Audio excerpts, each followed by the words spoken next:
Big boss season 11ನ ಎಲ್ಲರೂ ನೋಡಿದಿರಾ.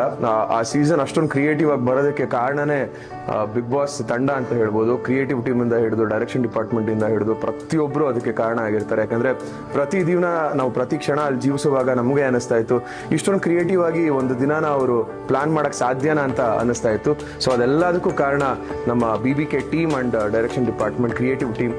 So ಅವ್ರಿಗೆ ತುಂಬಾ ತುಂಬಾ ತುಂಬಾ ಥ್ಯಾಂಕ್ಸ್ ನಮ್ಮ ಅಷ್ಟು ದಿನಗಳನ್ನ ಮೆಮೊರಬಲ್ ಮಾಡಿದ್ದಕ್ಕೆ. ಆ್ಯಂಡ್ ಸ್ಪೆಷಲಿ ಕಲರ್ಸ್ ಕನ್ನಡ ಈ ಒಂದು ಪ್ಲಾಟ್ಫಾರ್ಮ್ನ ನನಗೆ ಕೊಟ್ಟಿದ್ದಕ್ಕೆ. ಯಾಕಂದರೆ 5 ವರ್ಷಗಳ ಕಾಲ ಒಂದು ಸೀರಿಯಲ್ನ ಮಾಡಿ ಕಲರ್ಸಿಂದ ಹೊರಗಡೆ ಬಂದಿದ್ದೆ. ಮತ್ತೆ ತವ್ರ ಮನೆಗೆ ವಾಪಸ್ ಬಂದಂಗೆ ಒಂದು ದೊಡ್ಡ ವೇದಿಕೆ ಕೊಟ್ಟು ನನಗೆ ಒಂದು ನನ್ನ ಟ್ಯಾಲೆಂಟ್ನ ಪೋರ್ಟ್ರೇ ಮಾಡ್ಕೊಳ್ಳೋದಕ್ಕೆ ಒಂದು ದೊಡ್ಡ ವೇದಿಕೆ ಕೊಟ್ರಿ. ಅವರಿಗೆ thank you so much. And ಅದೆಲ್ಲದಕ್ಕಿಂತ ಮುಖ್ಯವಾಗಿ ಅಣ್ಣ ಸುದೀಪ್ ಅಣ್ಣ, ಸುದೀಪ್ ಸರ್ನ ನಾನು ಎಷ್ಟು ಪ್ರೀತಿಸ್ತೀನಿ ಅಂತ ನಿಮ್ಮೆಲ್ರಿಗೂ ಆಲ್ರೆಡಿ ಗೊತ್ತಿದೆ. ನನ್ನ ಮೊದಲನೇ ಸಿನಿಮಾದ ಆಡಿಯೋ ಲಾಂಚ್ ಮಾಡಿದವರೇ ಅವರು. ಈಗ ಪ್ರತಿ ವಾರ ನಿಂತ್ಕೊಂಡು ಮೆಂಟರ್ ಮಾಡಿ ಸರಿ ತಪ್ಪುಗಳನ್ನ ಹೇಳಿ ತಿದ್ದಿದಂಥ ಒಂದು ಮಹಾನ್ ವ್ಯಕ್ತಿ. ಅವ್ರಿಗೆ ಎಷ್ಟು ಥ್ಯಾಂಕ್ಸ್ ಹೇಳಿದ್ರು ಸಾಲದು.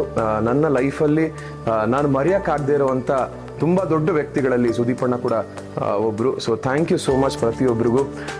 Colours, BBK team and Sudeep sir, thank you so much.